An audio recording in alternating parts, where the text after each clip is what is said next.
Alhamdulillahi Rabbil Alamin. Alhamdulillahilladzi bi ni'matihi tatimmus shalihat. Wassalatu wassalamu ala Rasulillahi sayyidis sadat wa ala alihi wa ashabihi min ahli al-fadha'il wal karamah. Asyhadu an la ilaha illallah wahdahu la syarika lah wa asyhadu anna sayyidana wa nabiyyana Muhammadan abduhu wa rasuluh la nabiyya ba'dahu. Allahumma salli wa sallim wa barik ala sayyidina Muhammadin al-Fatih lima ughliqa wal khatim lima sabaqa nasiril haqqi bil haqqi wal hadi ila siratal mustaqim wa ala alihi haqqa qadrihi wa miqdarihi al-'azim.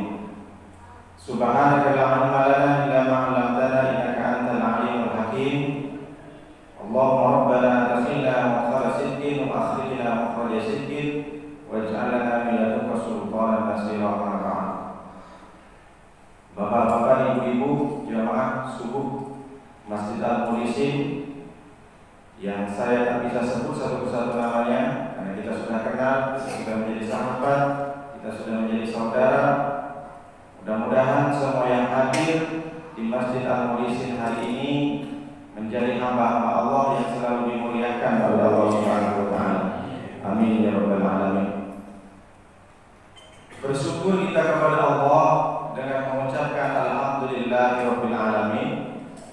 Bersyukur atas nikmat tidak hanya kesehatan, tapi kesempatan yang baik ini kita semua yang hadir di sini kita gunakan sudah beramal soleh dan beribadah, sudah melaksanakan sholat subuh secara berjamaah. Tentu secara tidak langsung kita sudah melengkapi status kita sebagai hamba Allah. Dengan kata lain, ternyata kita sudah menyempurnakan esensi kemanusiaan kita. Karena memang tujuan hidup kita di dunia itu adalah untuk beribadah. Surat Ad-Dariyat ayat 56. Wa ma khalaqtul jinna wal insa illa liya'budun. Tidaklah aku ciptakan, kata Allah, jin manusia dan manusia itu kecuali beribadah. Yang menarik dalam ayat ini Allah meletakkan dalam bentuk bahasa Arab itu namanya adatul hasri, the only one, satu-satunya. Seandainya Allah mengungkapkan firman-Nya itu dengan kalimat aku ciptakan manusia untuk beribadah, maka bisa jadi peluang kita, potensi kita untuk selain beribadah. Tapi ternyata adatul hasri, satu-satunya. Jadi dari kalimat ini kita bisa menyadari bahwa inti kehidupan kita itu untuk beribadah. Tidaklah aku ciptakan manusia, tidaklah kita ini diciptakan oleh Allah, kecuali bagaimana aktivitas kita itu diarahkan semuanya untuk ibadah. Jadi antara, jadi macam mana Pak Ustaz kalau kita tujuannya beribadah tapi bisa kerja kita? Padahal beribadah itu kalau yang wajib 5 kali sehari. Maksudnya pastikan 24 jam dari mulai kita bangun sampai tidur lagi semuanya diarahkan menjadi ibadah. Kullu amrin dibalil la yabda'u fihi bismillah fahuwa. Kalau ingin pekerjaan kita menjadi ibadah, awali dengan bismillah. Berangkat kerja baca bismillah, insyaallah ibadah. Jangankan berangkat kerja, nyapu halaman, gotong royong, kalau kita niatkan ibadah jadi ibadah juga.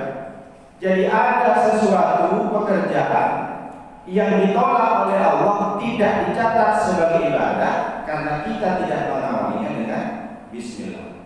Kalau kita mengawali semuanya, arahkan semuanya, aktivitas kita 24 jam niatkan untuk lillahi ta'ala, maka semuanya menjadi ibadah. Itu maksudnya esensi kehidupan. Jadi seakan Allah mengatakan, kalaulah kalian hidup dunia itu tidak mau beribadah dan tidak menjadikan pekerjaanmu selain yang memang tidak ibadah wajib, maka berarti engkau seakan-akan keluar dari esensi kehidupan ini.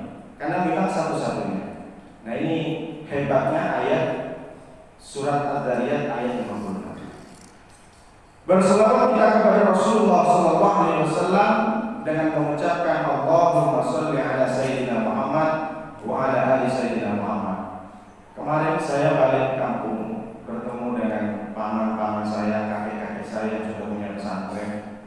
Dia bilang sama saya bawa sepupu saya tidak kenal dengan kakek paman saya.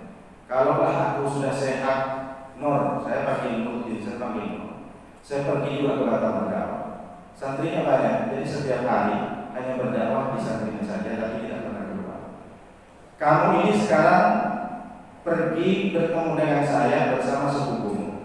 Dia tanya sepupu saya namanya Fauzi. Fauzi, kamu kenal sama saya? Justru kamu kenal, saya tahu. Iya Pak Kiai, saya kenal, saya tahu. Tapi apakah kamu berani datang ke saya, menemui saya, kalau tidak bersama Nur? Maka sepupu saya bilang, saya tak berani. Berarti kamu bisa berhadapan denganku di sini tempat tamu ini karena engkau membawa Nur. Begitu juga kita bertawassul kepada Rasulullah. Makanya setiap kita baca Yasin tahlil, kita diawali dengan ila hadratin Nabi Mustafa sallallahu alaihi wasallam wa ala alihi washabihi al-Fatihah. Karena masih banyak orang alergi dengan Fatihah kepada Rasulullah. Artinya apa? Kata Nabi, kullu du'ain mahjubun. Setiap doa itu ada penghalang, ada satir. Hatta yusalla ala Muhammadin, kecuali doa itu dibacakan sholawat. Maknanya bagaimana? Banting tulang rasa ringan kita berdoa kepada Allah, tapi kalau kita tidak bertawassul kepada Rasulullah, doa itu masih terhijab, tertolak. Kita mesti harus bawa orang dalam. Katakanlah sekarang saya tidak kenal dengan wali kota, yang kenal dekat Kiai Royan misalkan. Saya bawa proposal, apakah saya langsung bertemu tanpa membawa Kiai Royan itu langsung bertemu? Tentu secara akal tidak. Kenapa? Mungkin masih antri. Bisa saja wali kota bilang saya masih sibuk. Tapi karena saya membawa Kiai Royan karena dekat dengan wali kota, saya pegang Kiai Royan. Sini dulu ketemu. Nah, perkaranya intinya ketika saya sudah bertemu dengan wali kota, apakah saya masih berbicara dengan Kiai Royan? Tolong proposal saya antarkan ke padahal wali kota di depannya. Begitu juga kita di dalam sholat. Sholat itu bermunajat minta doa kepada Allah. Tapi di dalam sholat itu ada sholawat kepada Nabi. Maknanya apa? Sebanyak apapun minta kepada Allah, tapi kalau kita tidak melewati Rasulullah, maka semua doa itu tertolak. Maka kita dianjurkan ketika berdoa, kita ingat kepada Rasulullah, berselawat kepada Rasulullah. Agar apa? Mudah diterima oleh Allah, karena ada orang dalamnya Nabi Muhammad sallallahu alaihi wasallam. Jadi sepupu saya bilang, saya tidak akan berani kalau saya tidak bawa Nur, karena tak mungkin Pak Kiai bisa menemui saya, karena mungkin sibuk. Karena yang datang adalah keponakannya, maka diterima dengan baik. Tapi apakah sepupu saya itu kalau sudah sampai di depan Pak Kiai masih ngomong sama saya, pasti langsung mengutarakannya langsung di depan Pak Kiai. Begitu juga kita berdoa kepada Allah, minta kepada Allah, tapi jangan lupakan Nabi Muhammad SAW. Itu pentingnya kita berselawat. Jadi makanya di awal doa itu dan di akhir doa ada selawat kepada Nabi Sallallahu Alaihi Wasallam. Mudah-mudahan kita dengan berselawat semua doa kita dikabulkan oleh Allah Subhanahu Wa Taala. Amin ya rabbal alamin. Bapak Ibu yang dimuliakan oleh Allah Subhanahu Wa Taala, dalam kesempatan kali ini sedikit saya meloncat ke hadis Sahih Bukhari, tidak meneruskan dengan hadis lain, insyaallah minggu depan. Hadis yang kita kaji ini adalah yang ada dalam Sahih Bukhari. Hadis datang dari Abi Qatadah. An Abi Qatadah Ibn Rib'i Al-Ansari radhiyallahu anhu qala. Abi Qatadah laqab. Jadi julukannya Pak Qatadah. Berarti dia punya anak namanya Qatadah. Siapa nama dia? Namanya Al-Haris Ibn Rib'i. Namanya Haris, anaknya dari Pak Rib'i, berarti orang tuanya namanya Rib'i. Al-Ansari. Kenapa disebut Al-Ansari?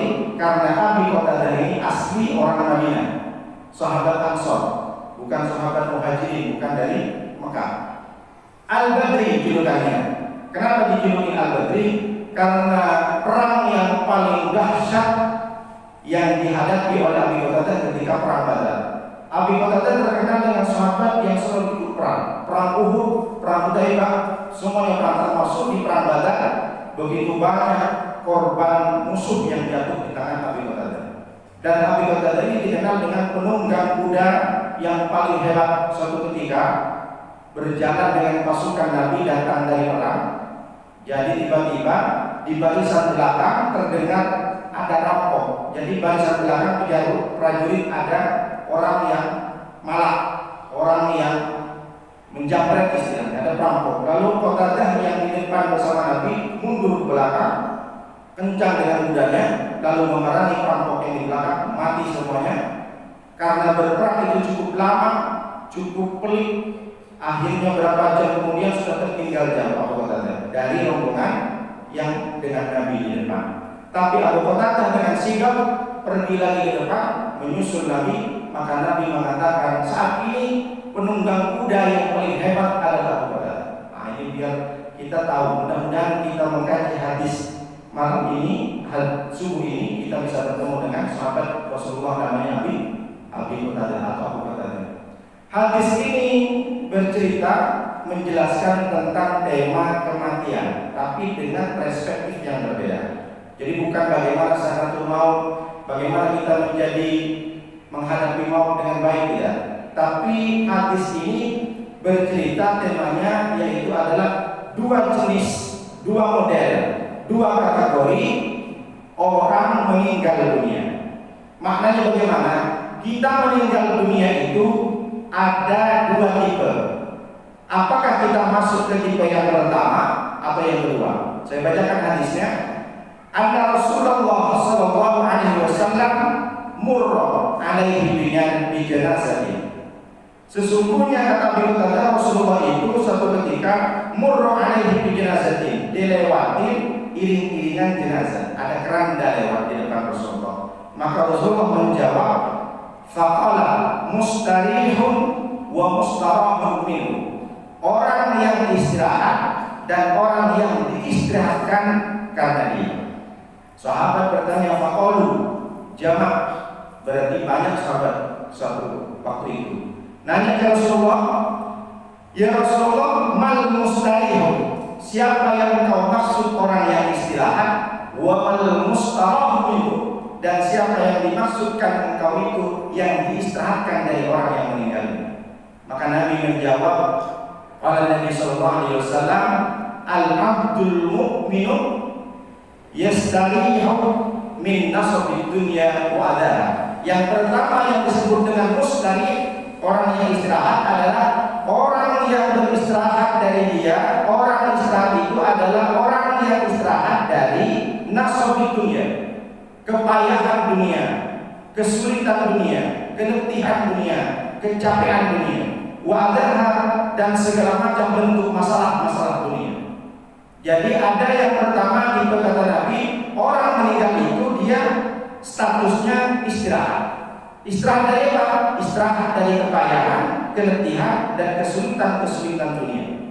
Kemudian Nabi mengatakan yang kedua, wal mustarah minhu al-abdul fajiru, hamba yang melakukan dosa, yastarihu minhul ibadu wal biladu wasyajaru wad dawab.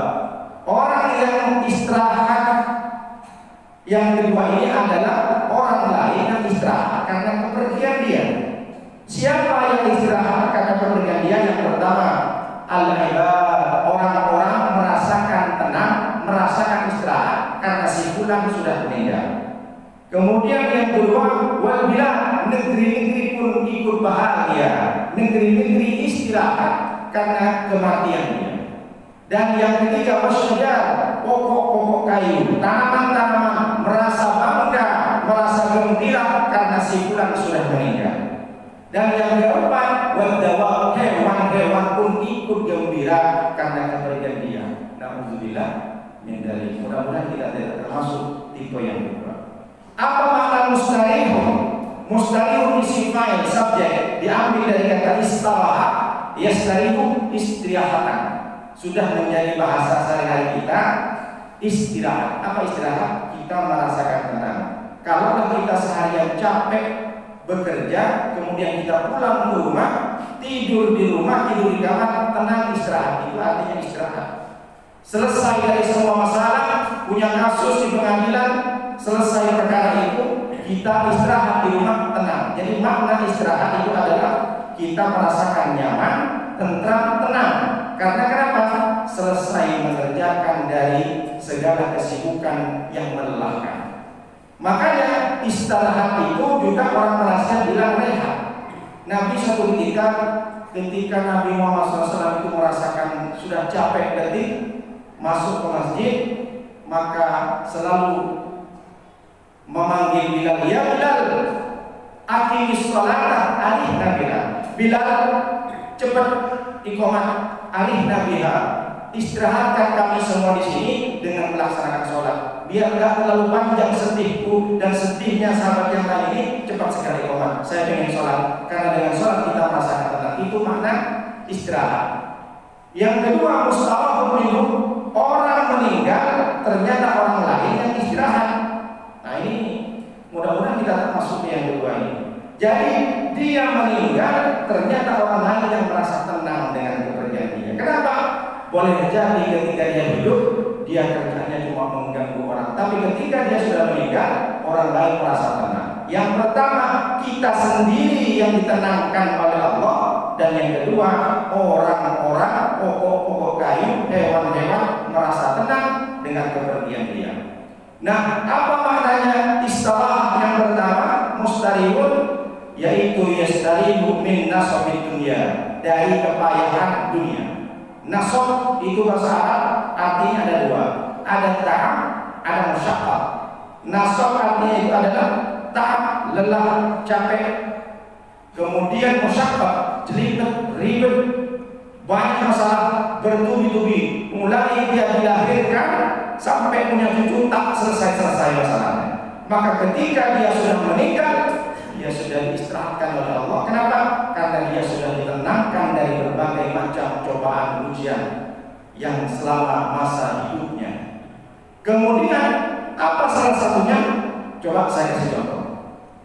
Ada seorang anak, dia dilahirkan dari seorang ibu yang jahat. Lalu kemudian masih bayi saja sudah dibuang oleh ibunya. Dimasukkan ke kardus macam tong sampah. Dibuang, lalu kemudian ditemukan oleh lembaga atau yayasan atau panti asuhan. Malah tak dapat ditolak, untung pun tak dapat diraih. Ternyata setelah diasuh oleh panti asuhan, yang ngurus di panti asuhan pun jahat. Mohon maaf, yang terjadi viral kemarin hanya dimaafkan. Bayi perempuan, selama dia hidup di panti, bukan malah diajarin agama, tapi diperalat, dimanfaatkan. Memang hidup itu begitu susah, pahit dia alami hidup. Sampai pada masanya si bayi perempuan ini menikah. Menikah bertemu dengan laki-laki pun tak tanggung jawab, dengan suami yang tak layak. Memang hidup mau tidak mau harus dijalani, tapi jangan sampai meskipun banyak masalah hidup harus move on, kata orang sekarang. Jangan sampai bunuh diri seperti kasus yang kemarin, karena dalam Islam bunuh diri tidak dibenarkan. Ketika dia sudah punya anak pun tidak berbakti. Na'udzubillah min dzalik. Mulai dari bayi dibuang, dia tidak pernah menginginkan lahir dari seorang rahim ibu yang jahat yang hanya dibuang di selokan. Dia juga tidak menginginkan menjadi anak yang diasuh oleh orang-orang jahat. Dia juga tidak pernah menginginkan punya suami yang jahat kepada dia. Sendau gurau yang dirasakan oleh orang dengan ayahnya tak pernah dia dapatkan. Memiliki suami yang sayang dengan istrinya tak juga dia peroleh. Mendapatkan anak yang tidak berbakti kepada dia tak pernah dia rasakan. Memang begitu pahit di dunia. Tapi ketika seorang perempuan ini, meskipun banyak cobaan ujian hidup, tapi karena dia beriman kepada Allah, dia tidak pernah mencaci Allah. Dia tidak pernah mencaci, dia tidak pernah menyalahkan takdir yang hadir dalam kehidupannya. Itulah maqam yang tertinggi. Raditu billahi rabba wa bil islami dina wa bi Muhammadin nabiyya wa rasulah. Dia pasrah, dia ridho kepada Allah sebagai Tuhan. Dia ridho Islam sebagai agamanya. Dia ridho Nabi Muhammad sebagai utusan. Dia tidak pernah mencaci, dia tidak pernah menyalahkan takdir. Masalah yang mendapatkan ujian hidup dia Karena memang Allah sudah menyampaikan kepada manusia bahwa walanabluwannakum bisyai'in minal khawfi wal ju'i wa naqsin minal amwali wal anfusi wat thamarat wa basyiris sabirin. Kata Allah, sungguh aku berikan kepada kalian ujian. Ujian apa? Takut.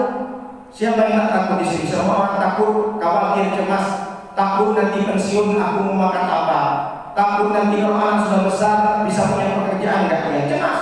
Siapa pun cemas.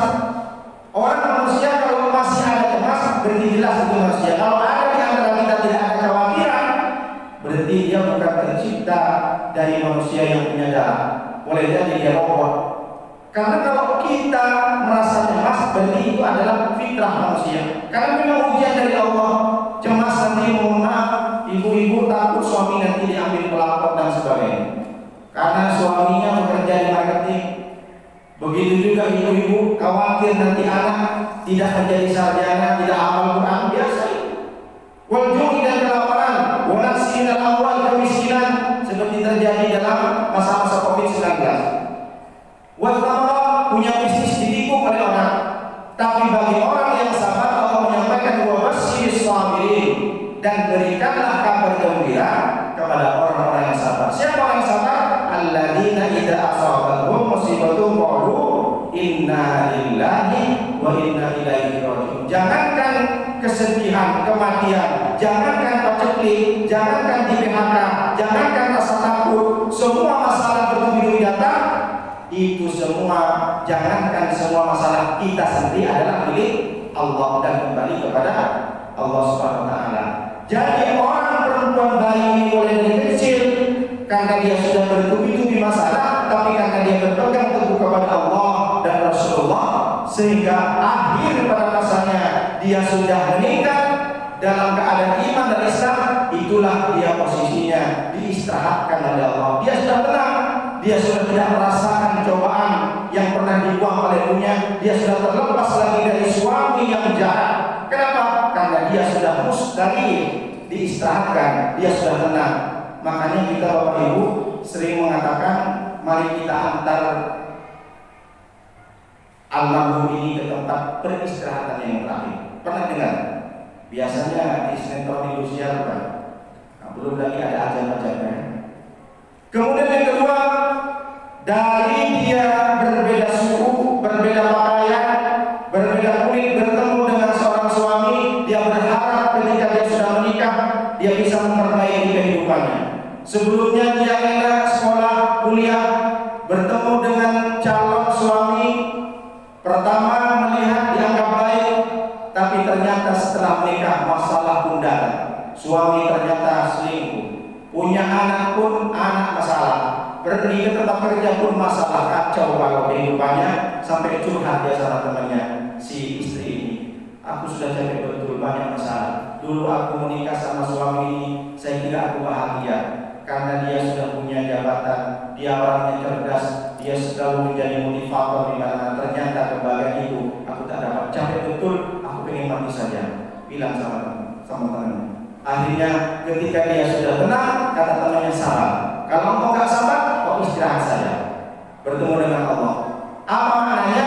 Ketika orang ini masih tetap berpegang teguh, meskipun banyak ujian dia mendapatkan suami yang tak layak, dia tetap bisa menjadi orang yang berharap mustari diistirahatkan oleh Allah. Makanya ketika ada ulama-ulama sudah meninggal ketika waktu muda, saya tuh nengoknya bahagia. Tapi banyak juga orang yang menangis sebenarnya. Kenapa? Karena ulama ini sudah terlepas dari fitnah, huru hara, hiruk pikuknya dunia. Dan memang juga kita tidak bisa tertahan. Banyak orang-orang yang sudah baik, ulama-ulama meninggal, orang banyak menangis.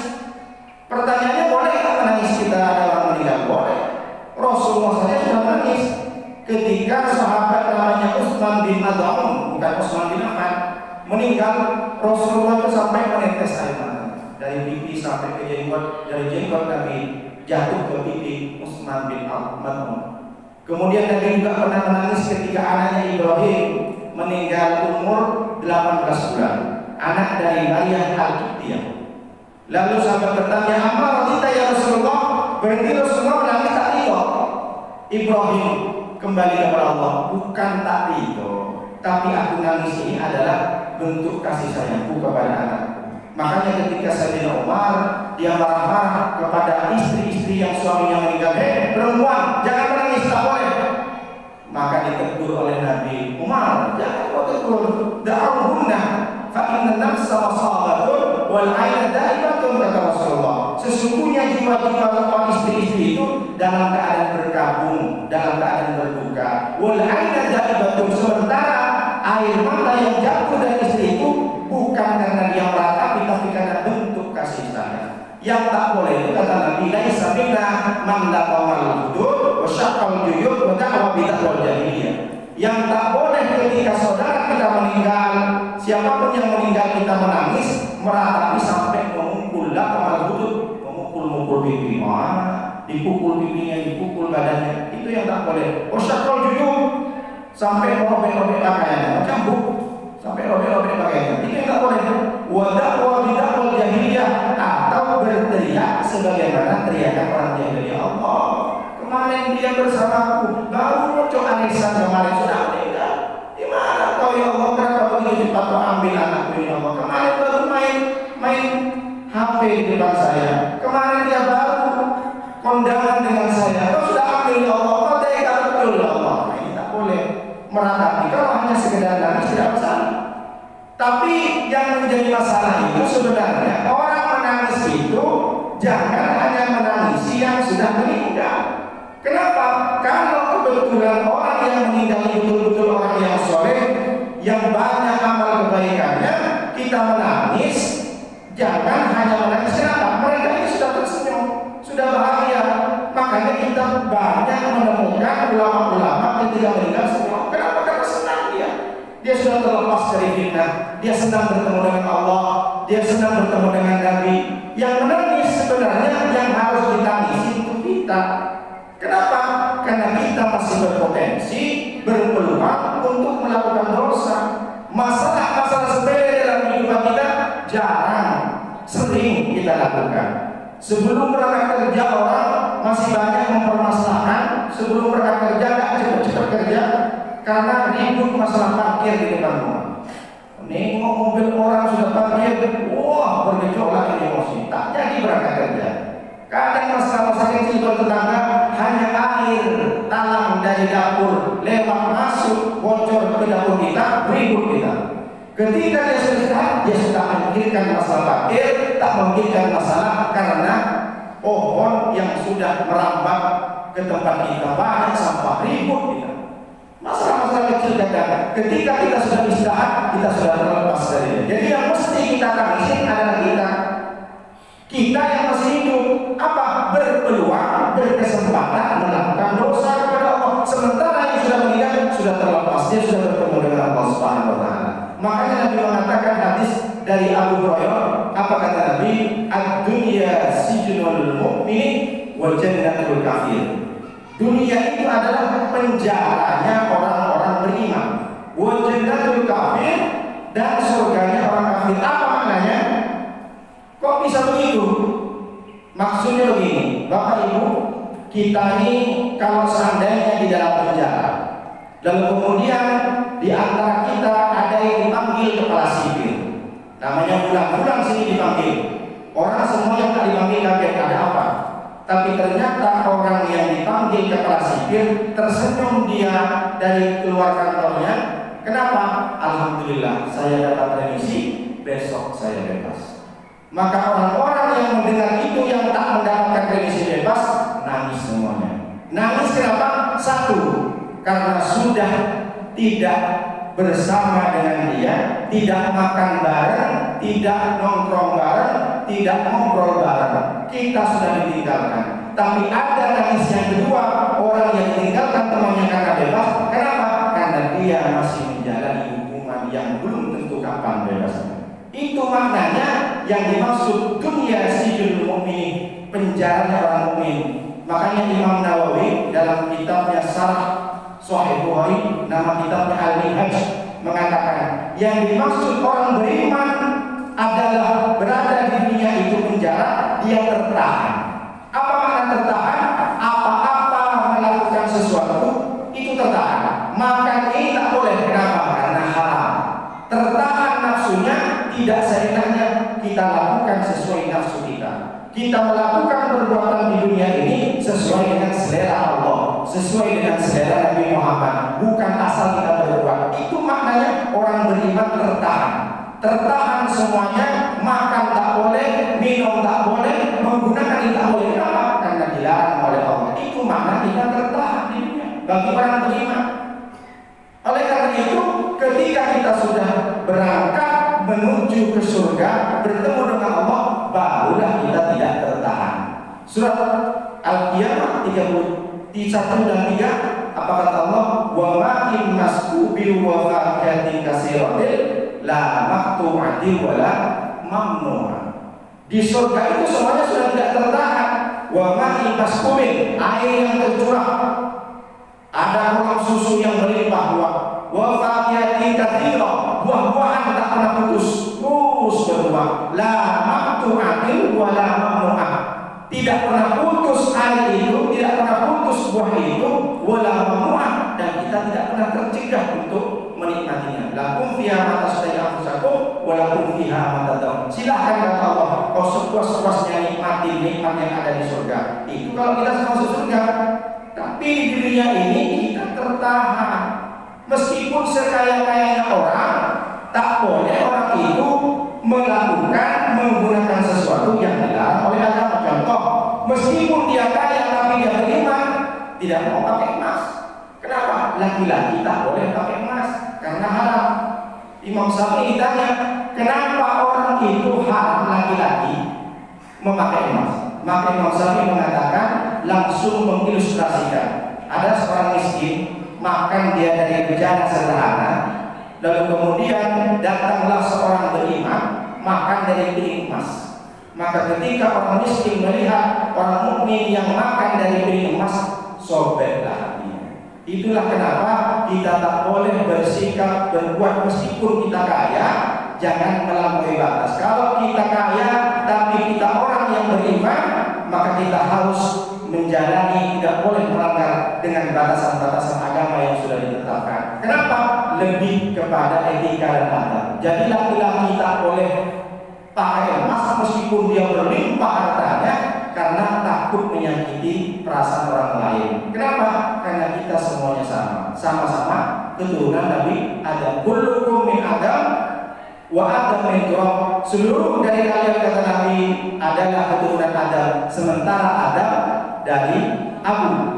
La fadlah li Arabiyyin wa la ajamiyyin bil taqwa. Tidak ada perbedaan orang Arab dengan bukan orang Arab. Meskipun Nabi dari orang Arab, tidak ada perbedaan. Orang Arab selain Arab yang dilihat oleh Allah at-taqwa, ketakwaannya. Jadi Bapak Ibu, kita harus pahami semua kita tidak boleh sombong. Kenapa? Karena kita diciptakan oleh Allah sama-sama dari tanah. Kita nanti meninggal masuk ke dalam tanah, sampai di tanah dimakan jadi tanah. Warna kulit kita seperti tanah, bau badan kita bau tanah juga. Jadi kita tak boleh menyombongkan diri. Kenapa? Karena mungkin ada orang lain yang sakit dengan sifat kita. Itu maksudnya sijnul mu'min wa jannatul kafir. Apa yang dimaksud dengan dunia adalah surga orang kafir? Maknanya begini, ada seorang ulama kaya raya, lalu kemudian istilahnya kalau sekarang sudah ulama, pakaiannya bagus, bawa mobil apa, datanglah orang kafir compang camping miskin. Ulama, saya pernah mendengar dari orang Islam mengatakan, katanya orang beriman itu dia di penjara. Kok kamu kehidupannya macam tak di penjara? Di penjara tertahan, tak boleh. Maka si ulama mengatakan, aku ini orang mukmin, di dunia saja, di penjara saja aku merasakan nikmat yang dikaruniai oleh Allah, apalagi nanti di akhirat. Sedangkan engkau di surga saja dalam keadaan seperti ini, apalagi di akhirat. Maknanya bagaimana? Meskipun sekaya-kayanya, kalau orang beriman, dia tidak menggunakan hartanya dengan yang sesuatu yang aneh-aneh. Dia tetap masuk pada koridor norma-norma batasan agama. Itu yang dimaksud ad-dunya sijnul mu'min wa jannatul kafir. Nah, yang pertama tipenya adalah mustari, kemudian tidak semua, jangan pukul rata. Orang meninggal semuanya istirahat, belum tentu. Kita lihat dulu apakah dia mustari atau mustarah minhu. Kemudian tipe yang kedua, ada orang meninggal istirahat dari orang yang meninggal itu orang lain. Yang pertama dia meninggal senyum, yang kedua dia sendiri meninggal meremot, yang lain senyum. Siapa itu? Ketika sudah meninggal harusnya innalillah, maka dikirim lewat WA, alhamdulillah Pak Ustaz, dia sudah meninggal. Loh kok alhamdulillah? Pokoknya Pak Ustaz, untung dia sudah mati Pak Ustaz. Alhamdulillah. Kita tak mau kepergian kita, banyak orang lain tersenyum bahagia dengan kepergian kita. Alhamdulillah. Siapa itu? Al-Abdul Fajir, hamba-hamba yang melakukan dosa, istirahat dari hamba, dari orang yang meninggal itu siapa? Al-Ibad. Yang pertama, banyak orang-orang gembira dengan kematian si fulan itu. Fulan itu mati, ternyata orang-orang sekitar senang dengan kepergiannya. Kok bisa begitu? Dulu Pak Ustaz, ketika kami sholat maghrib berjemaah, mendengar imam alhamdulillahirabbil alamin, rupanya si kawan ini masih hidup, ngidupin motornya. Mungkin Ustaz bom, tak khusyuk kami Pak Ustaz. Setelah dia meninggal tenang kami Pak Ustaz, sholat maghrib khusyuk, agak ada bising-bising lagi bunyi motor. Tapi saya Pak Ustaz, 40 hari kemudian ponakannya dari kampung datang. Ini motornya bukan pas lagi Pak Ustaz, pakai teriak kalau ini. Treng, sudah kompet 2 tak lagi. Steng-stengin lagi Ustaz, wah ini lebih nyesek. Mudah-mudahan cepat mati juga ponakannya Pak Ustaz. Jadi jangan sampai kita masuk ke dalam ini. Contoh yang kedua, tenang kata orang-orang pasar Pak Ustaz. Alhamdulillah di pasar sekarang sudah tenang kami. Kenapa? Orang yang suka marah Pak Ustaz sudah mampus. Alhamdulillah. Kenapa? Ketika yang muslim Pak Ustaz dipalaki kami semua Pak Ustaz, setiap pagi 10.000, sore 10.000, paling dengan kami gak laku Pak Ustaz. Tapi dia sudah meninggal Pak Ustaz, pergi mampus dan tenang kami Pak Ustaz, kami sudah tidak dipalak lagi. Yang ketiga contoh, seorang ibu justru dia menjadi teror di rumahnya. Siapa yang meneror? Anaknya. Dulu kalau orang itu di dalam rumah takut karena ada Belanda dan Jepang, karena dijaga. Ini ada seorang ibu merasa diteror sama anaknya sendiri. Malam-malam ada bunyi motor kompet datang. Waduh, si ibu berdebar-debar jantungnya. Anakku datang, ya Allah, gimana ya Allah? Nanti dia kalau sudah masuk ke ruangan ini minta duit, tak dikasih duit, dia ngamuk semuanya. Kenapa? Ibu merasa tidak tenang dengan ada anaknya yang durhaka. Ibu merasa diteror sama anaknya sendiri. Ada, saya sudah ceritakan kemarin di kamar. Dia hanya hidup dengan ibu berdua, tapi ternyata anak itu menjadi teror. Selalu berdebar jantung ibunya, padahal dia yang sudah dikandung 9-10 hari, mengalir air susu sama anaknya, tapi anaknya menjadi teror bagi kehidupan ibunya. Kenapa? Karena anaknya nanti kalau sudah setiap malam minta duit, beli narkoba, beli pokoknya macam-macam untuk top up, beli untuk main game. Kenapa?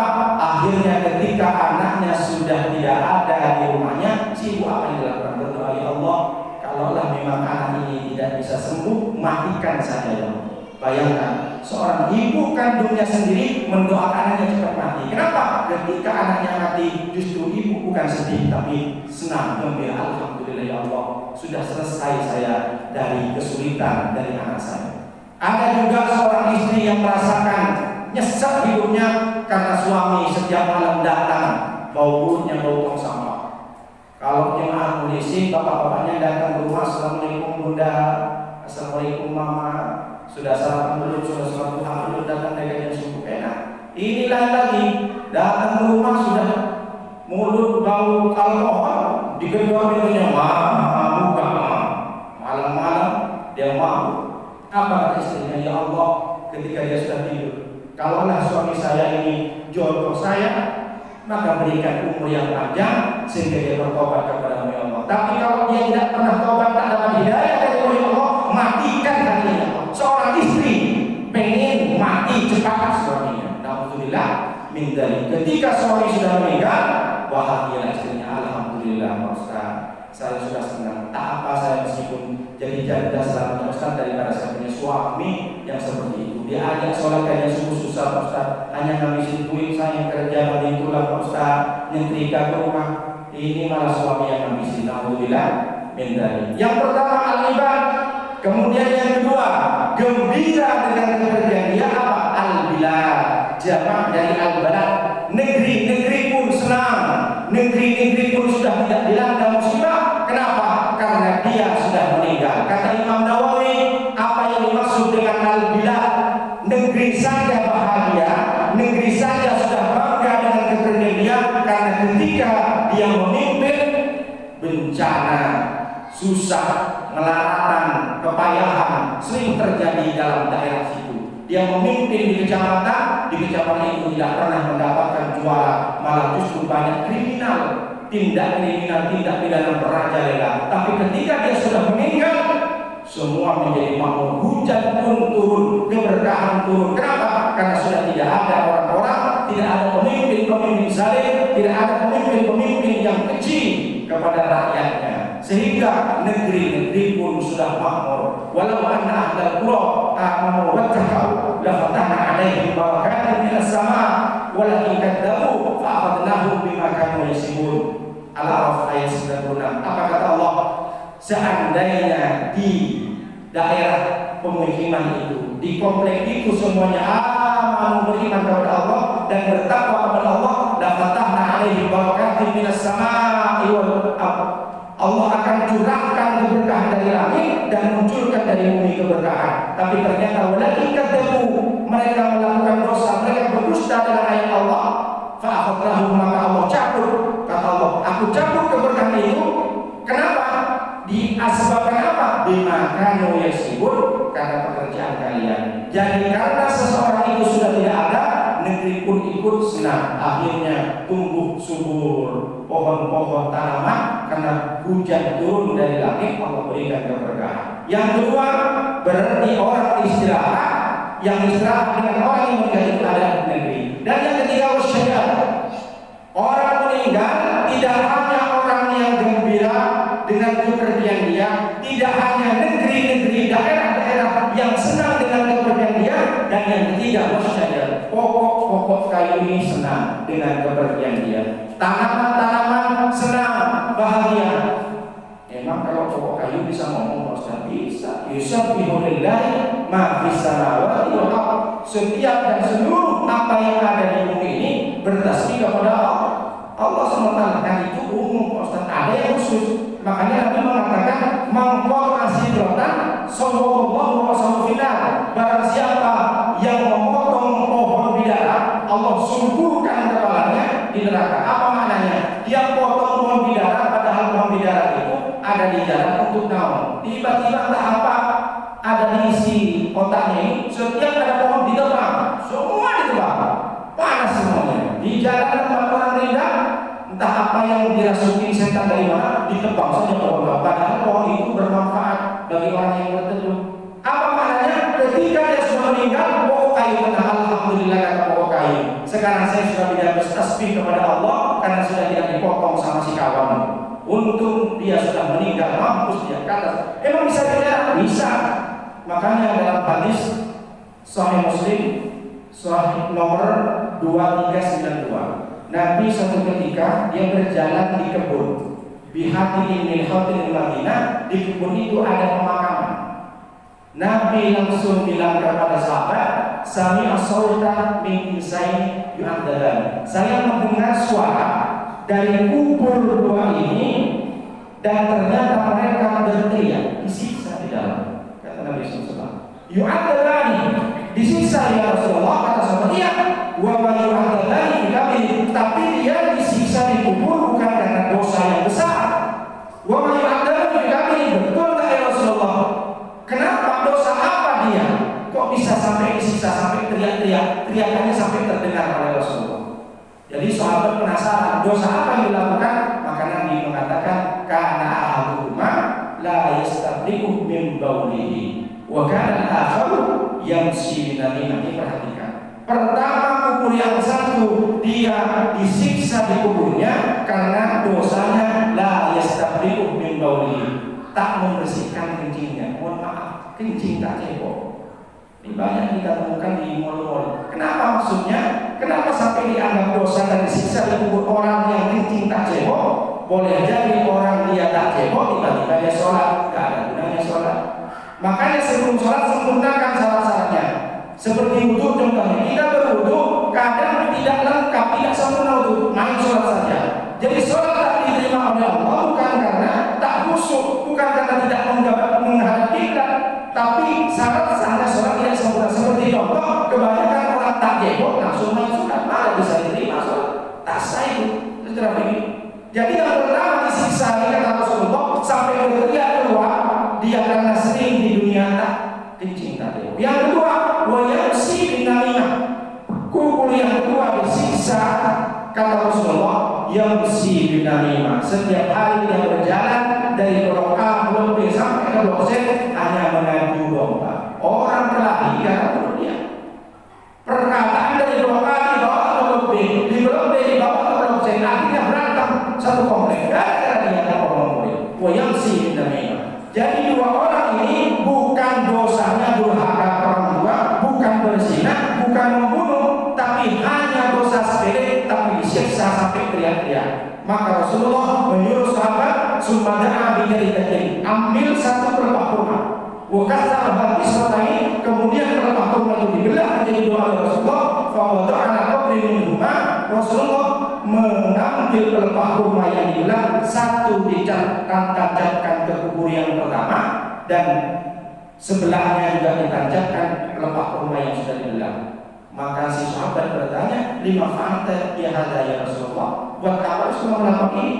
Rasulullah menjawab, ayyuhaffafa la'allahu malam yaibasa. Aku tancapkan pelepah kurma ini, mudah-mudahan Allah bisa meringankan siksanya malam yaibasa, selama pelepah kurma ini tidak kering. Kalau kering sudah selesai. Apa hubungannya? Maknanya pokok kayu selama dia tidak kering, meskipun dia sudah ditebang, tidak kering, dia tetap bertasbih kepada Allah Subhanahu wa taala. Subhanallah wa bihamdihi, subhanallahil azim. Jadi kalau ada daun jatuh, selama daun itu tidak kering Bapak Ibu, dia tetap bertasbih kepada Allah. Jadi tancapkan kalau kita mau ke makam, ke kuburan saudara kita, tanganlah bunga. Selama bunga itu masih hidup, dia bertasbih meringankan sisa saudara kita dalam kubur. Ini hadis sahih. Jangan pula ini bid'ah. Apa maknanya? Kita ini tak mau bertasbih kepada Allah lebih hina daripada pokok kayu. Kalau kita tak mau berzikir kepada Allah, malu sama daun-daun yang sering bergerak setiap hari. Jadi jangan dikira pohon-pohon kayu tanpa tidak ngomong. Mereka merasa bahagia karena kepergian seseorang itu yang sering menebang pohon. Makanya hati-hati sekarang Bapak Ibu, siapapun kita, kalau memang masih penting dan bermanfaat, jangan asal tebang pokok kayu. Tengok manfaatnya, diskusi dulu sama Pak RT. Jangan main tebang saja. Ini kemarin di jalan ini pohon bagus, kenapa ditebang? Mama-mama merepek semua. Kenapa? Takut melaknat kita, mendoakan kita yang tak baik itu pohon kayu. Dan yang terakhir, jadi lebih cepat ya.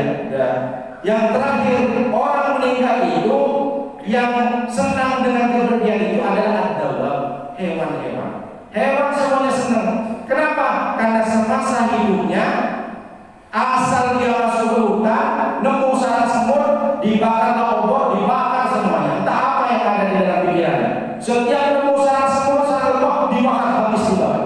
Padahal semut itu tak nyakitin ke kita. Sekali dia masuk hutan, hobi saja dia bunuh semua. Emang semua itu berbicara? Emang hewan berbicara? Ya, kata sama Tuhan kau lihat.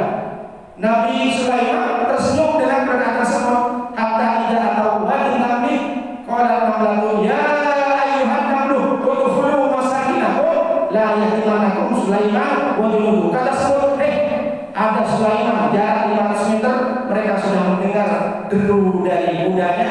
Ada Sulaiman dan saudaranya. Jangan sampai kalian terinjak, masuk semuanya ke gua kesana-sana yang kita sebut. Maka Nabi Sulaiman senyum. Jadi kalau kita tidak percaya hewan itu berbicara, berarti kita menyangkal, kita berarti tidak percaya atau ingkar kepada ayat dalam Al-Quran. Kalau kita ingkar dalam ayat Al-Quran, kita mau tahu.